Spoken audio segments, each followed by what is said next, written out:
Mungkin Mbak Enji melihat sekarang masih ada harapan nggak untuk terjun ke politik lagi? Aku nggak mau mendahului Allah ya gitu. Aku bilang enggak, tiba-tiba nanti iya.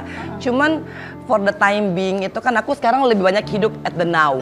Maksudnya ya udah hari ini aku embrace hari ini, aku jalanin hari ini because nanti gue juga nggak tahu gitu loh nanti mau kayak mana.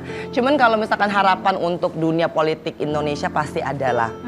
Karena kan nggak mungkin aku 10 tahun ada di tempat yang semua itu dengan ceritanya masing-masing gitu kan. Dengan bukan motif untuk melakukan kejahatan, tapi ada di situ. Baik itu narkoba, baik itu pembunuhan gitu loh. Semua punya cerita kan. Nah, aku hanya berharap cita-cita ini didengar gitu. Aku bahkan punya buku, Vi, sebenarnya. Ada nulis buku sendiri, Pak? Curhatannya, bukan curhatan sih. Judulnya Catatan Kecil untuk Sang Penguasa. Waduh, itu. Mau rilis nggak? Mau rilis keluar nggak? Masih banyak nama yang harus aku delete ya. Wow. Karena seorang Angelina Sondak ini termasuk dalam apa ya? Dulu tuh jajaran politikus yang tahulah sampai dan akhirnya menjadi tanda kutip korban yang harus Mbak Enji. Iya. Maaf nih kan waktu itu berapa tahun Mbak? 10? Aku 10 tahun di dalam. 10 tahun loh di dalam. tahun di dalam. Itu disebutnya sebagai korban lah ya. Aku sih nggak mau bilang itu korban ya, karena gini, kalau misalkan kita disodorin, berarti kita tahu kan. Nah, Iya, kitanya aja yang pada waktu itu terlalu naif, terlalu ambisius, terlalu rakus gitu kan. Kan bayangannya udah, ngegambarnya udah terlalu tinggi nih.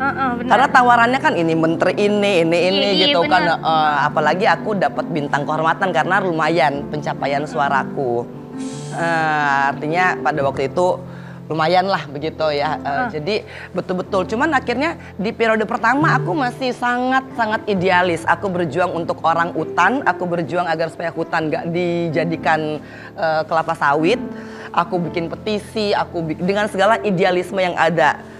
Periode keduanya ini mulai goyang nih ya. Karena, Tapi pernah gak sih ada rasa menyesal waktu itu sampai di situ gitu? Pasti nyesel iya ya, artinya kok aku nggak punya kontrol. Tapi ternyata aku salahnya karena aku masuk terlalu dalam. Nah, dan ketika aku masuk terlalu dalam, aku susah untuk keluar. Nah, ini mungkin saran. Ini kan Mbak Enji ini udah senior dan sudah pernah melalui hal yang putih sampai yang hitam.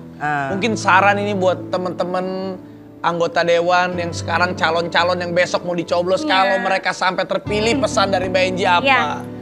DPR RI, DPRD, DPD, semua.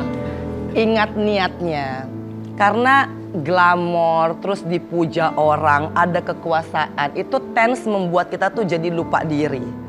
Dan akhirnya kita mau lebih. Udah dapet ini, maunya ini. Dan setelah itu mempertahankannya. Karena kadang-kadang kan orang mau naik panggung nggak mau turun panggung. Iya bener. Dan upaya untuk Sindrom.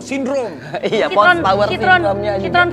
Sindrom. Star syndrome. Iya, Star syndrome. Nah, akhirnya tuh upaya untuk mempertahankan dia di atas panggung kadang-kadang akhirnya segala cara dilakukan. Dan juga ada anggota-anggota dewan yang udah sampai maaf nih, jual rumah, Jual tanah. mobil, jual tanah, dan amit-amit sampai mereka nggak kepilih, mereka stres.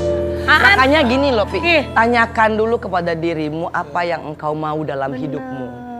Kalau misalkan engkau mau membantu orang, Raffi banyak ngebantu orang dengan caranya. Nggak mesti jadi anggota. Kemarin aku datang ke sini tuh, Raffi banyak bantu lah sampai anaknya sekolah apa segala. You know, and that's the point of your life, living in a purpose life gitu kan. Purpose-nya kita nih apa? Apakah hanya dengan jadi anggota dewan kita bisa ngebantu? Ya kan, ada juga cara lain. Tapi juga dengan anggota dewan bisa membantu. Benar juga sih. Tapi waktu itu yang paling terpukul pasti, yang paling bahagia itu pasti orang tua, yang paling terpukul itu pasti orang tua ya. Aduh, waktu itu pas Mbak Enji kena itu orang tua gimana, katanya sampai sakit. Jadi ayahku itu kan almarhum memang bener-bener dari awal tuh udah mengingatkan aku, Enji, kamu masuk dalam dunia yang serigala berbulu domba. Kamu nggak tahu nih mana lawan, mana kawan. Gitu. Atau kamu hari ini berkawan, bisa besok dia nikam kamu dari belakang. Dan dunia pengkhianatan, dibohongin, dikorbanin, itu adalah, you know, that's your place ya. Cuman kan aku terlalu naif, masih 27 tahun aku, Pi. Aku jadi anggota DPR 26 tahun ya kan. Aku ada di jajaran elit itu, aku tuh di 30-an. Jadi masih sebenarnya immature secara politisi. Walaupun keluarga besar aku itu kan semuanya Politisi. jadi bupati, jadi gubernur semua, dan mereka udah aware. Enji hati-hati loh, ini lobang loh, ini lobang. Cuman karena ngerasa tuh, ya kan? Iya. Nah, dan mudah-mudahan bagi mereka yang terpilih kali ini, Pi, mereka ingat niatnya dan tujuan hidupnya apa. Tahu kapan ngerem, ya kan? Jangan kebablasan. Tapi saya juga deg-degan sih, adik saya juga kan nyalon tuh, adik ipar sama adik saya. Jadi kadang suka deg-degan juga. Ada dekannya kenapa? Ya kan deg-degan gitu. Aduh, mereka kalau terpilih, kalau nggak terpilih gimana ya kan kita. Kalau nggak terpilih takut gitu. Ya, gua udah ngeluarin banyak begitu. Kalau itu mah nggak masalah. Maksudnya kalau dia terpilih bisa amanah nggak? Kalau tidak terpilih apakah mentalnya jatuh? Nah, itu kan kita harus. Itu kan bener-bener apa ya? Yang harus dipersiapkan itu jiwa dan raga dan mental semua. Dan bukan hanya besok 14, the later on for 5 years gitu kan kita akan. Waduh, kalau aku sih bahasanya maaf ya, terpenjara dengan apa yang harus kita lakukan ya kan, karena itu amanah 5 tahun. Amanah 5 tahun. Iya, artis aja lu nggak amanah lu, gue lihat lu. Siapa bilang nggak amanah? Kalau nggak amanah, nggak bertahan mau 8 tahun, Pak. Saya. Jadi artis 8 tahun? Nggak mau 8 tahun saya jadi artis. Lumayan juga ya. Alhamdulillah, Pak, sampai sekarang. Honor naik ya? Honor naik ya? Kagak, Pak. Tapi sekarang Mbak Enji udah nggak di politik lagi. Sekarang Mbak Enji tadi udah bilang udah pingin enjoy life sampai udah nulis buku. Katanya juga udah mau mempersiapkan lagu buat album religi, bener Mbak? Udah ada sebenarnya. Alhamdulillah. Tapi aku ngeliat Mbak Enji sih berubah loh, 180 derajat loh. Tapi setiap manusia memang kalau dikasih cobaan yang berat, pasti dia punya pandangan yang berbeda ya. Kayak dirimu kan juga. Kayak aku. Bener kan? Bener. Karena saat kita lagi enak terus kadang kita lupa dikasih susah. Tapi saat kita susah, bener-bener pas kita lagi enak kita berusaha nggak mau dapat susah lagi. Kita udah mawas-mawas diri. Itu dia, makanya sama gue juga banyak pelajaran. Lu belum pernah ketangkep lu. Belum pernah lu. Enggak, lu biar mawas diri. Jangan dong, jangan dong. Tapi juga Mbak Eji ada nggak sih katanya kan udah bikin album religi. Karena aku lihat Mbak Eji lebih religius, ada nggak sih pengen jadi pendakwah? Kemarin kan udah ya kan, kemarin. Sebenarnya bisa jadi. Ustazah itu kan dia harus mempelajari 13 cabang ilmu fikih. Iya, udah tahu. Harus tafsir. Nah, aku kan belum sampai ke situ. Dan tapi ada nggak rencana? Kalau aku lihat sih, kalau basic-basicnya udah bisa ada. loh. Aku ingin mempelajarinya, tapi masalah takdir kan Allah yang netapin. Dan kita kan syiar itu nggak mesti dengan status. Oh, Raffi syiar dengan caranya sendiri gitu. Dan artinya kita mengkotakkan ini harus begini, malah kita tidak bisa membuat jangkauan yang lebih banyak gitu kan ya. Pokoknya easy aja gitu kan, nggak perlu terlalu gini. Karena juga even aku sampai hari ini aku pasti melakukan dosa. Entah itu dalam pikiranku, entah itu dalam ucapanku, ketemu macet. Duh kok macet banget sih, udah ngeluh, astagfirullah gitu ya. Dan aku bukan orang yang, artinya aku ada di sini kan karena Allah menutup begitu banyak aib aku.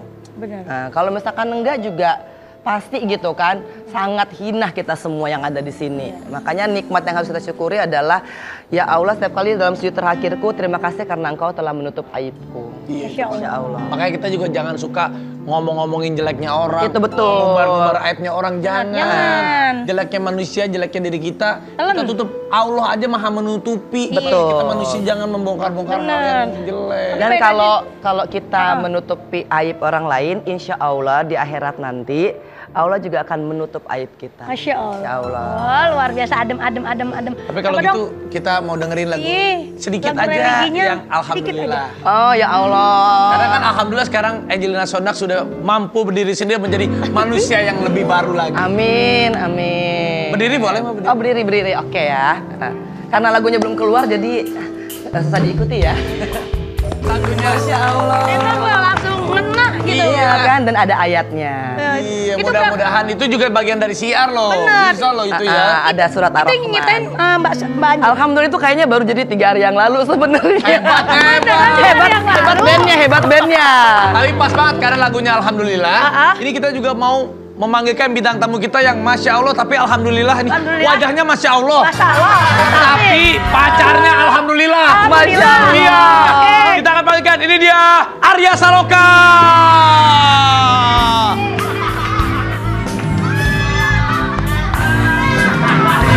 Dari mana? Gue udah seneng banget dipanggilnya Arya. Bagaimana? Masya Allah. Ini katanya dari jauh suka dibilang mirip almarhum. Almarhum Pak Almarhum. Tapi ganteng dia ya. Pasti ada yang membuat dia menarik. Ini ceweknya cantik banget loh. Cantik banget. Kita lihat, kita akan tanya-tanya. Ceweknya ini cantik apakah tulus atau diguna-guna? Ya, kita lihat. Warrior pagi.